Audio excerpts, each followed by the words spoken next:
ఆకాశాన్ని గమనించడానికి ఏ మూల నుంచి గమనించాలి? కళ్ళు మూసుకుని గమనించాలా, కళ్ళు తెరిచి గమనించాలి అంటే ప్రశ్నే ఉత్పత్తి. కారణం ఏంటి? ఆకాశం సర్వవ్యాపకంగా ఉంటూనే లోపల బయట అనే ప్రసిద్ధి లేకుండా వ్యాపకత లక్షణంతో ఉంటూనే ఆది తుది మధ్య కనిపెట్టలేము. కాబట్టి అది పరిపూర్ణంగా ఉంది. అంటే పరిపూర్ణ ఆకాశానికి ఏ లక్షణాలు ఉన్నాయి? అస్థి, బాతి, ప్రియం. అంటే ఉండుట, ఉనికి, చిత్త పదార్థంగా అనుభవం, ఆంత లక్షణంతో, మౌన లక్షణంతో, పరిపూర్ణ లక్షణంతో ఉంది. అంటే తన నిజ సహజ స్వస్వరూపమైనటువంటి సత్యాంత పరిపూర్ణ మౌన లక్షణంతోనే ఆకాశం ఉన్నది. అణువులు ఉన్నాయి అలాగా, రూపనామాలతో ఉన్నవి కూడా అలాగే ఉన్నాయి. ఉదాహరణకి దేహం ఉన్నది, దేహం రూపంగా ఉంది. రూపం దేహం ఉంది కదా, ఆ రూపం కుంటిగా ఉన్నా కుంటిగా ఉన్నది. ఉనికి లేకుండా కుంటాడు గుడ్డాడుగా ఉండరు కదా. మనం ఒక పదార్థం ఏర్పడింది భూమి. ఆ భూమి ఏర్పడిన తర్వాత భూమికి కొండలు గుట్టలు అన్నీ వచ్చేసినాయి. ఆ గుట్టల కొండలు అన్నీ కూడా ఏమవుతాయి? వాటికి అవే ప్రకృతి ధర్మ ప్రకారంగా పరిణామం మొత్తం ప్లేట్స్ అంటే ఈ భూకంపాలు కింద పైకి పైకి గడిబిడి చేస్తాయి. మానవుడు కూడా చేస్తూనే ఉంటాడు. అడవంతా తీసేశాడు, మైదానాలన్నీ. అప్పుడు అడవి అంటారు కదా. అలాగే మనసన్న, బుద్ధి అన్న, జీవుడన్నా, ఏదైనా నేను నేను అనే నేను ఈ సర్వసంపదలతో ప్రకృతి రూపంగా దేవ పదార్థంగా అన్ని అనుభూతులతో మనోపదార్థంగా తానే ఉన్నదని తెలిసిన ఈ జీవుడు వీటి జోలికి పోకుండా కేవలం గమనించే లక్షణమే, గమనించే లక్షణం లేకుండా, గుర్తించే లక్షణం లేకుండా, తెలుసుకునే లక్షణం లేకుండా వీటి భవిష్యత్తు ఎలా గుర్తిస్తావు? అసంభవం.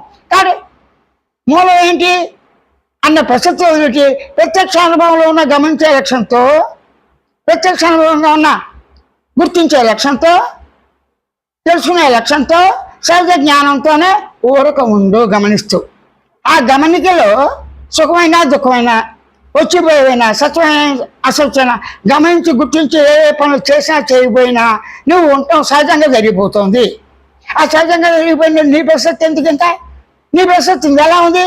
సత్యాంత స్వరూప పరమానందంగా, సత్యాంత స్వరూప పరమానందంగా, ఉనికిగా, మౌనంగా ఉన్నానే జ్ఞానం ఉంది కదా. ఆ జ్ఞానంతో పదార్థాన్ని కూడా గమనించు. పదార్థం ఉన్నది, అస్థి, పదార్థం అనుభవం, చిత్తు, పదార్థం ఆనందం, పదార్థం మౌనంగా పరిపూర్ణంగా ఉంది. అంటే నీ స్వయం లక్షణాలు స్వయంగా ఉన్న లక్షణాలుగా సచ్చిదానంత పరిపూర్ణ మౌన లక్షణంగా తానే ఉన్నాడు. తాను అనుభవించేది కూడా అలాగే ఉన్నదని ఊరిక గమనించామని గమనించు, ఊరకుండు. గుర్తించామని గుర్తించు, ఊరకుండు. తెలుసుకున్నామని తెలుసుకుని అలాగే ఉండు. నీ స్వరూపం సహజంగా స్వతసిద్ధంగా ఉన్న, స్వతసిద్ధంగా ఉన్న ఉనికిగానే, ఉనికి అక్కడ ఉండటమే సహజ ఉనికి తత్వం అని, ఆనందంగానే ఉండటమే ఆనంద తత్వం అని. చిత్తు అంటే ఎరుక, సహజ జ్ఞానం, సహజ జ్ఞానంగా ఉండటమే చిత్తు పదార్థ లక్షణం అని.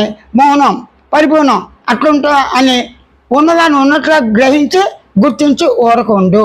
ఈ స్వరూపం సహజమై ఆ దృష్టితో ఈ జీవుడు తన జీవితాన్ని దేహం ఉన్నంత వరకు కొనసాగిస్తూ తోటి వారికి అన్నప్రసాదం, గూడు, బట్ట, అలాగే సంఘానికి మనం ఏం చేస్తున్నామో వాటిని మంచి పనులు చేస్తూ జీవితాన్ని కొనసాగిస్తే చాలు. ఇంతకన్నా మించింది లేదు, ఇంతకన్నా చెప్పదగింది లేదు. ఉన్నదాన్ని ఉన్నట్టు చెప్పటమే ఇక్కడ. లేనిది ఉండదని, ఉన్నది వచ్చి పోతుందని, వాస్తవంగా కాదని, మళ్ళీ లేనిది ఉన్నదని, ఆ ఉన్నదే నమ్మి ఆ నమ్మకం కూడా కరెక్ట్ కాదని, లేనిది ఉన్నదని ఉన్నది లేనిదని అనుకుంటూ దీంట్లో అనుకునే కన్నా ఉన్నది ఉన్నట్లుగానే ఉన్నావుగా గమనించి గుర్తించే లక్ష్యంతో సత్తుచితానంద పరిపూర్ణ మౌనంగా అలా గమనించి ఊరుకుండు అని నిర్గుణ విజ్ఞప్తి చేస్తున్నాడు.